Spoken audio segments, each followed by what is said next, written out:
welcome back inside the cave on this Tuesday morning, and of course every Tuesday at 7:25 we call on Tom Crawford from the Crawford Podcasting Network. A little sleepy this morning, but we made it through a championship game. Indiana, Big Ten. Wow, what a game it was.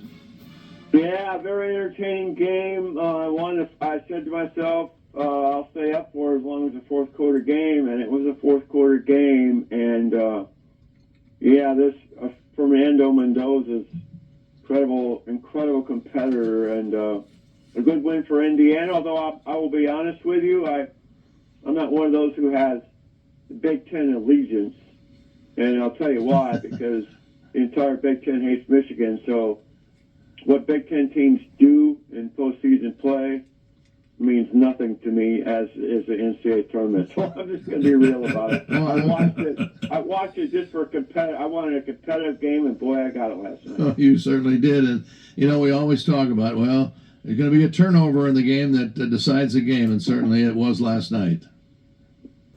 Yeah, the block punt, though, was devastating to Miami. I mean, that was ridiculous. That right tackle missed the protection, or he was the up back, missed the protection, and boy, decided the game. But yeah, they had a heck of a run, and it will be interesting though with Indiana to see how everybody else perceives them. Now the cute little story might go away, and they might be, oh God, we got to beat Indiana.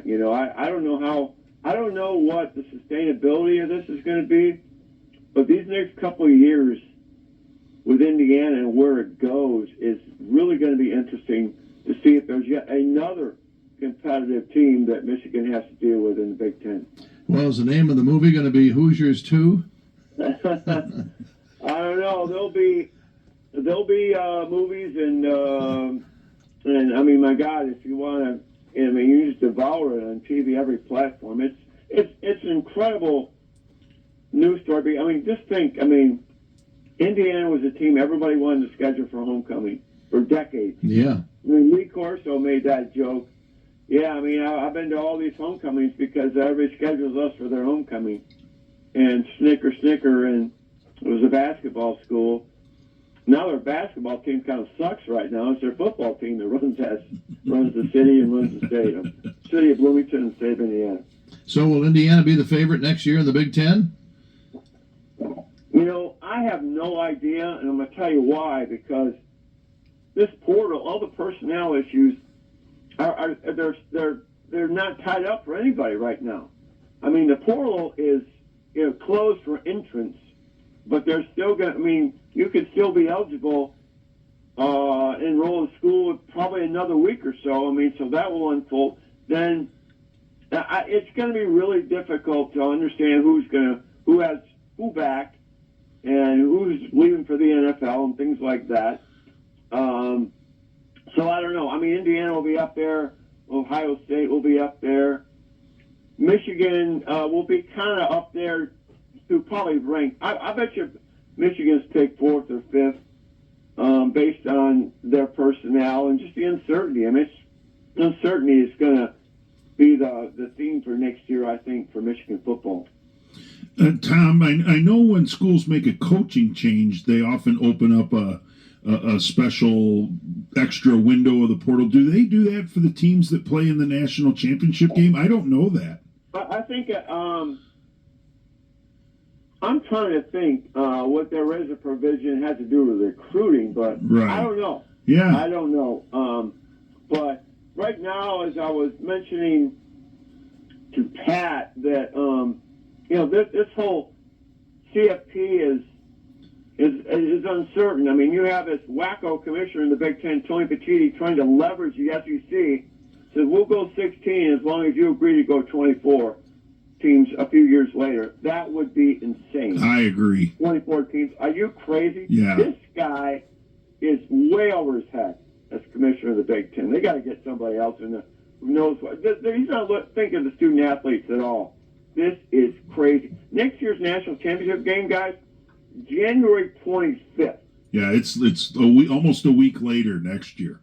This is beyond stupidity. Yes. And So I don't know what's going to happen in college football moving forward, but you got to get some smarter people making better decisions, I think.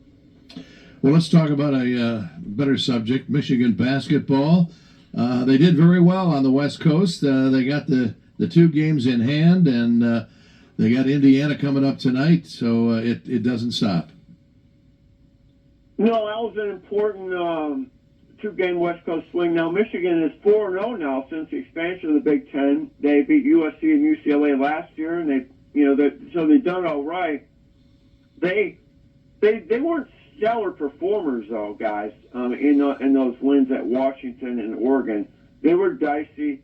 They're getting a little bit better. They've had this post-holiday kind of funk, I feel, and that Dusty May has admitted that they haven't been physical enough and they don't box out, and they let a bad Oregon team hang around. And, yeah, the Wolverines are 16-1, 6-1 in Big Ten play.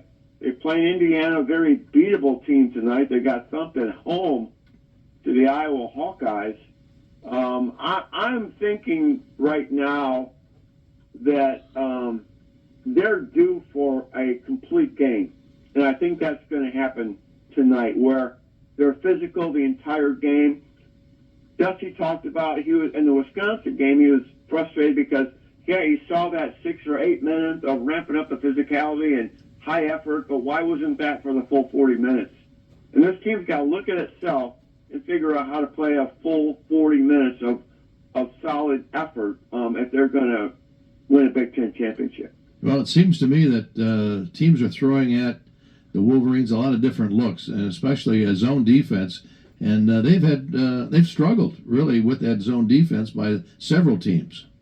Yeah, they had a matchup, the old Judd Heathcote matchup zone defense. Oregon threw at Michigan, and they struggled a little bit. I mean, but they're not a good perimeter shooting team. Let's be real. They're 9-23, not horrible, but you want to try to hit 40% from the 3.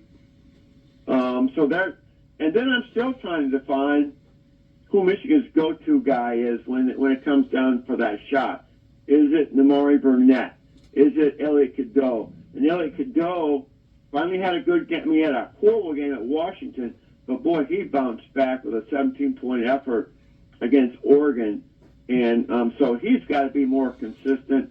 And then Jackson Lindenborg is dealing with that bruised calf or whatever, but whatever that thing is going on, you can tell it's harnessing him a little bit.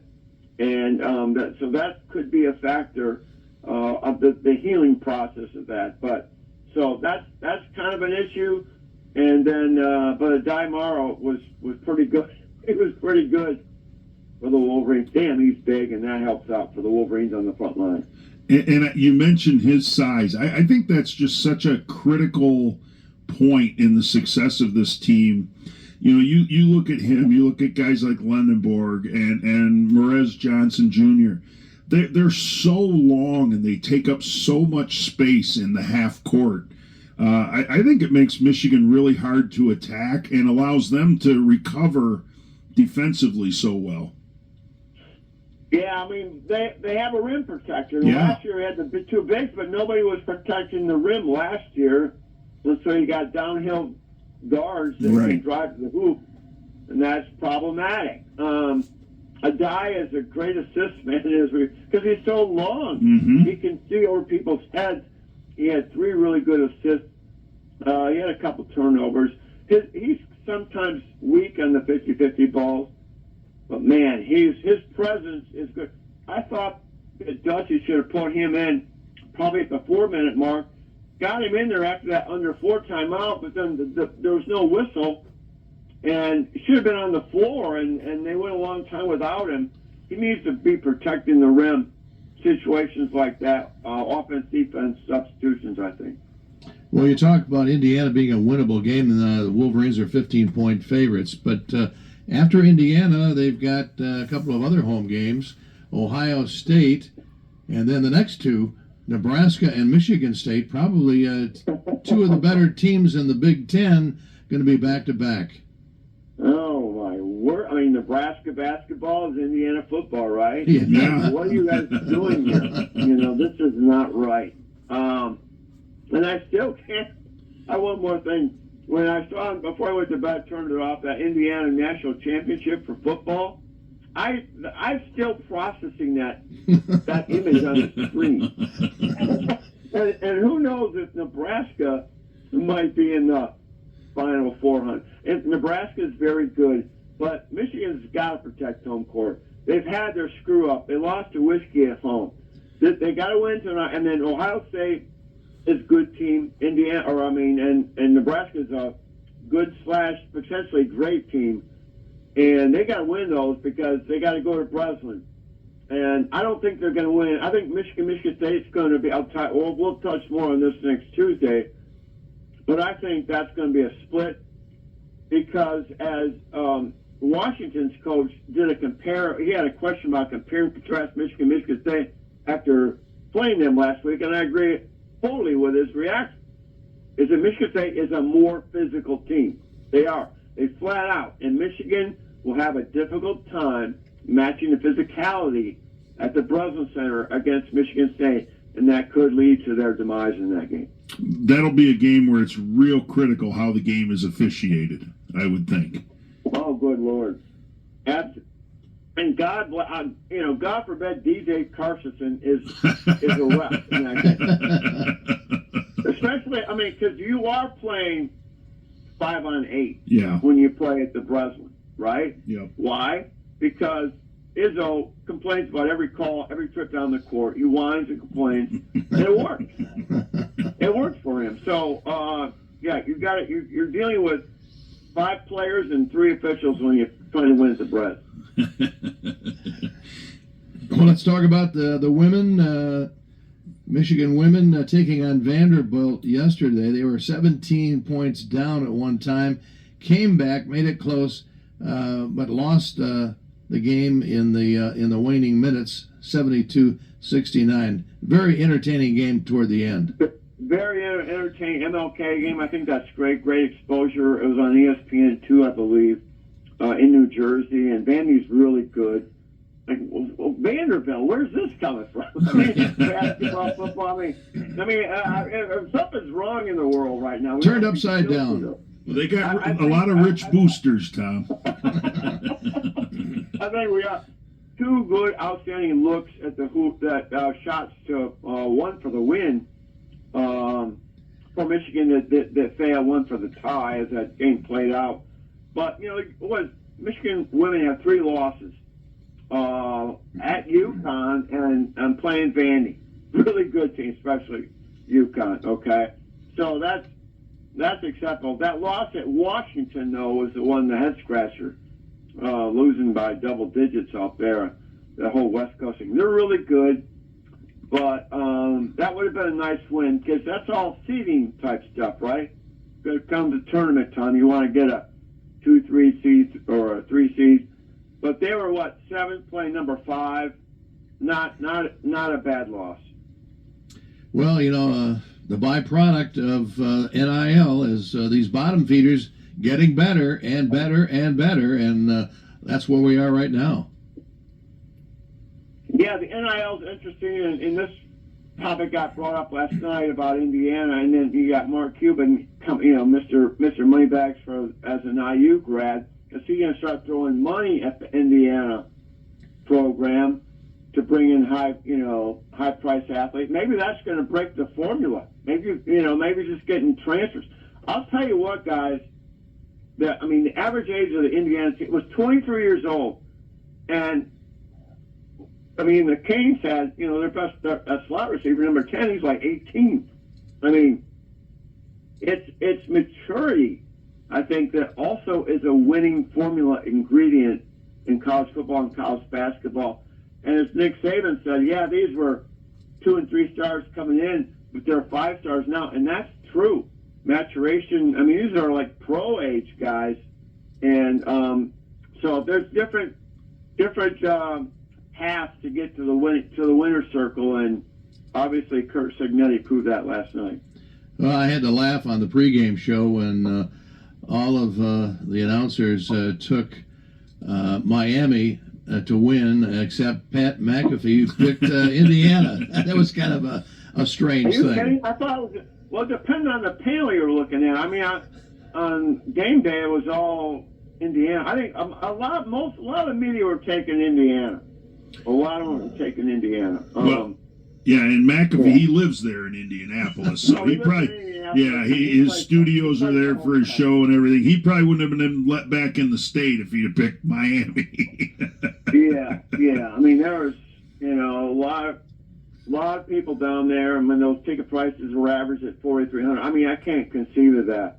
I mean, I don't know. I mean, who would pay that kind of money just to be there? I guess obsession with saying I was there. I don't know, but those fans probably thought it was worth it. The Indiana fans.